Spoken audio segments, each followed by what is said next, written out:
Well, we wanted to do something for you all today. I've got Billy Van Pelt with me on the line, not the standard introduction you're going to hear, but I was searching Facebook and ESPN, and I just see that there's really nothing, there's no escaping what's going on. So I wanted to give you guys a little escape and chat with one of my good friends who I haven't talked with now probably in about a couple of months officially. Billy Van Pelt is out of Westfield, Pennsylvania. He has 28 modified track 20 championships, 21 of those at Woodhull, at least the last six in a row. He joins us from his home in Westfield, Pennsylvania, about 2 miles south of the New York-Pennsylvania border.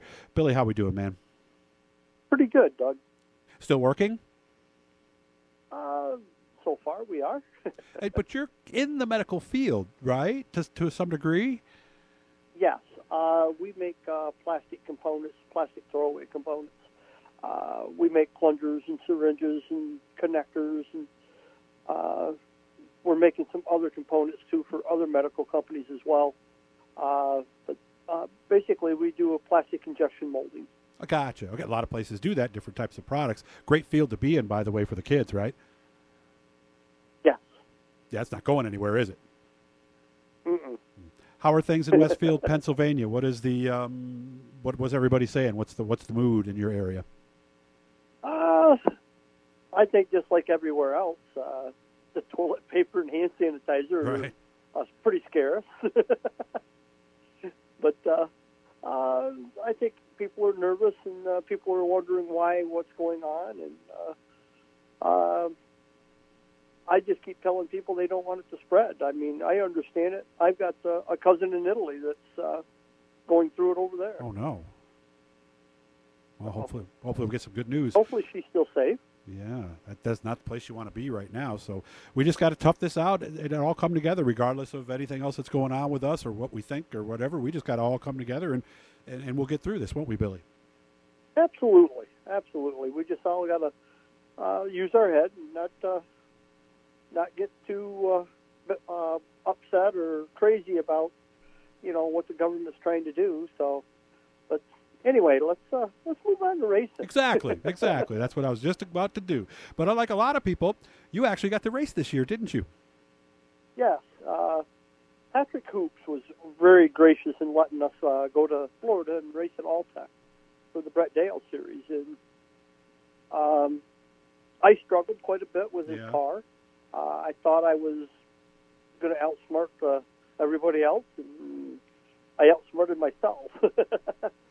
Well, I've never seen that I place. had the car too tight, and I just had to keep working on trying to free it up. And I changed springs and shock pressures and tire pressure, and just kept trying to free the car up. And you would think, as slippery as the racetrack was, I wouldn't have a push, but I couldn't rotate in. And if you can't rotate into the corner, you're not going to finish the middle, and you're not going to get off.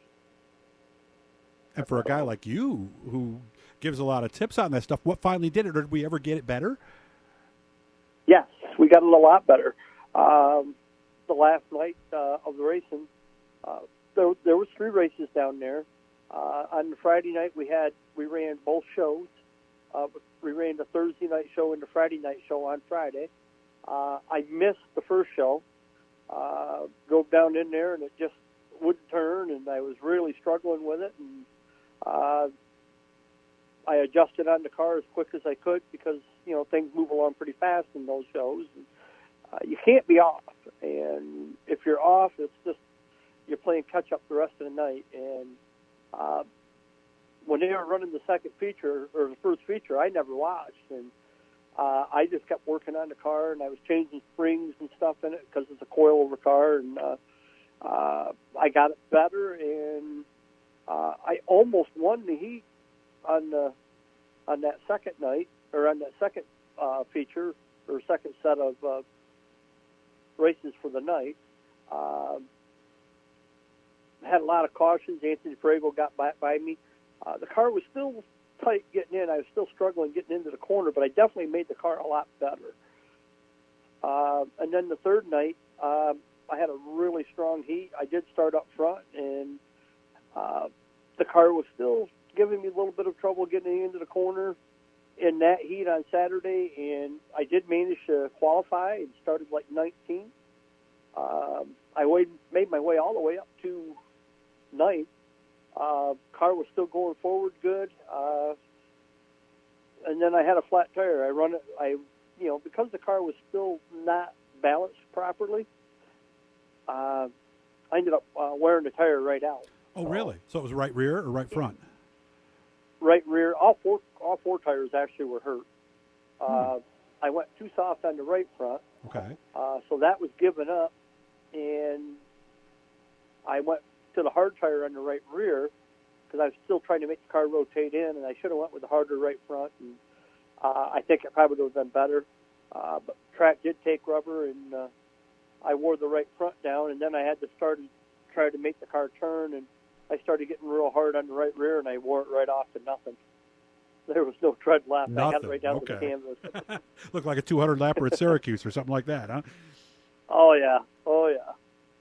But with 6 to go, I had a flat tire, and instead of bringing the caution out, I pulled into the infield, and I was trying to let it finish the race. And, of course, there was a few other guys besides myself that were doing the same thing, and but they would pull the caution. And I figured with that many laps left, and, it's like 6 to go is what it was, I think. Why put everybody else through the misery? Because there was still a lot of cars out there. Gotcha. By the way, you're looking at some slides that Allie put together from my trip to Woodhull Raceway back on, let me see, what's the date of this? June 30th back in 2007. Okay, so things probably look a little bit different. I'm looking at the page here for All Tech Raceway. Is this like a D, like almost like a big weed sport because with the walls all the way around? Does it compare to any place around here? I've never been to any place like this one, to be honest. I've been to a lot of racetracks. It does have a little bit of a D shape, but it's really not too bad. And it's very racy. Yeah, it looks it. Looks like there's a lot of room out there. Yeah, lots of room. A lot of give and take by, the guys that were there. That's good. But it was good racing. And when it took rubber, it actually was a lot of fun to race there when it took rubber.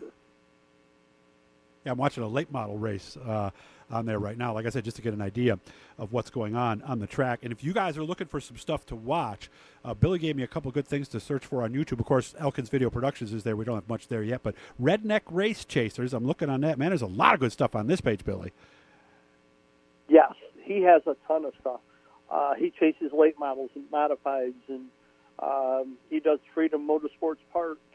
A lot of good racing going on there.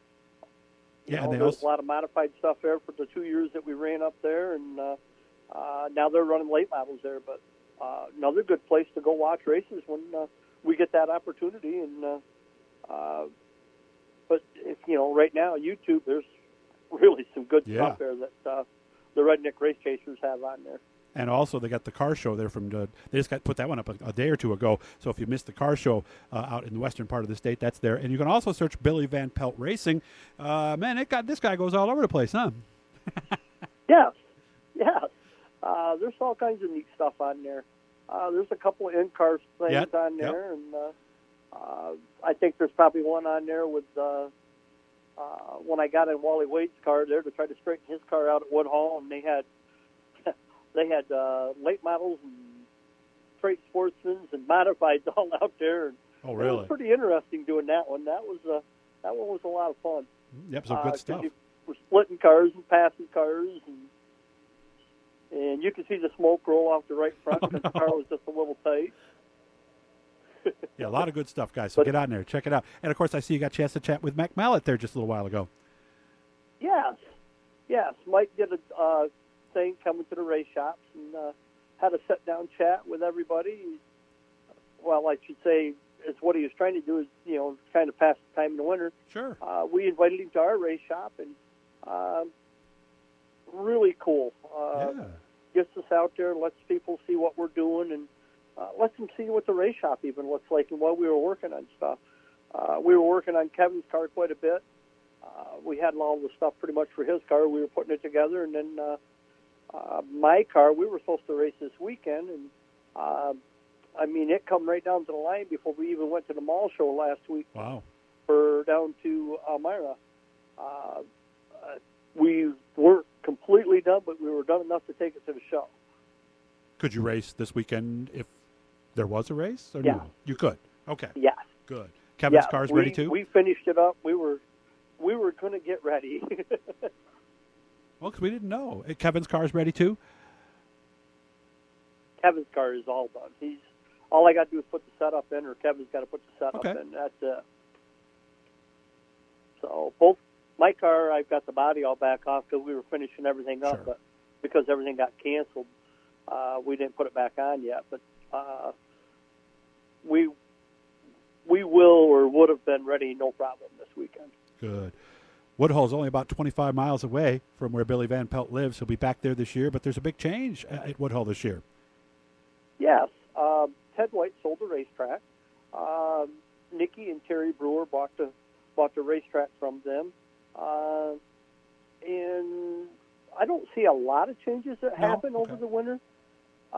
They did change the rules on a couple things, but they had meetings with the drivers and changed a couple of things. I believe the modifieds are pretty much all they are is just a Dale rule anyway. Mm-hmm. So we run sail panels, and it's 2,400. You can't be over a 450 cubic inch, the Dale rule. Oh, okay. But it's 2,400 weight rule there. And I believe, I missed the meeting. I didn't go. But I believe it's draw, redraw all year long. Oh, okay. So you've got to make your top 12 in your heat and redraw for the feature. And I believe the other thing is there's no heat points. So. Oh. Yeah, some tracks do that, some they don't. did change a couple things. Okay. Do we know these owners, these new owners, from anywhere from before? Did they have some involvement before? Terry Brewer used to have a modified that Steve Hartman Jr. used to race for them. Okay. So they are well acquainted with racing. And Nikki, it was my understanding that her family, or through her family somehow, or her relation owned that racetrack before, and she wanted to get it back into the family. Oh, okay. So she's been after it for the last 2 or 3 years, trying to make this work and get it. Very nice. What are your plans outside of Woodhull this year? I'm planning on doing some short track Super Series stuff. Planning on running all the North, and Patrick and I are still got to do some talking. I got to help Patrick out this year. He's going to come back to Woodhull. Patrick? Anyway, I'm going to help Patrick out, and then every once in a while maybe take that one of his cars, maybe a big block car, and do a couple dirt shows too. Oh. But my main focus will definitely be on the Dale series.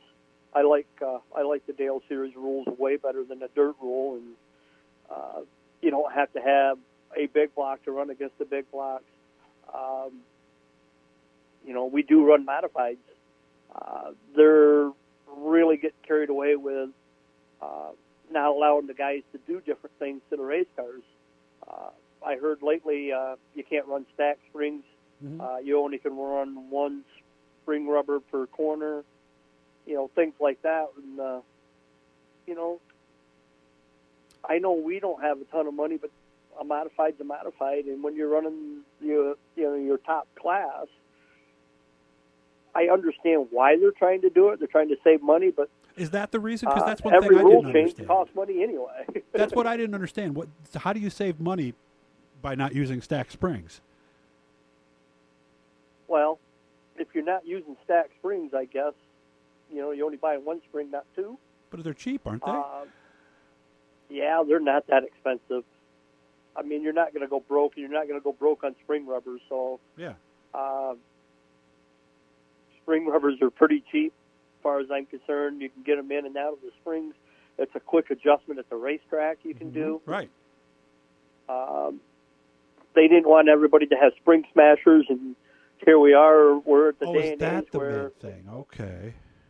That makes sense, now though, because now I got. I'm sorry. Right. But do you have to have a spring smasher? I hear it helps. I don't think so. I hear it helps. I don't think so. They're nice. Mm-hmm. They're absolutely nice to have. But the spring smasher, if you buy a 175 spring, you compress it 1 inch. That's 175 pounds. And, they got a tolerance, plus or minus 5 pounds, if you read online about Okay. it. And if you do your math, take 175, divide it by 4, so every quarter of an inch, that's Okay. how many pounds it's going to put on there for pressure for that wheel load. Well, 43 3/4. Okay. Yeah, you can start measuring that. So if I got a 12-inch spring and it compresses down to 10 inches when I got it on the car, or 10 5/8, do your math. Yeah. And you're going to be really close to that wheel load number. Okay. Okay. At static.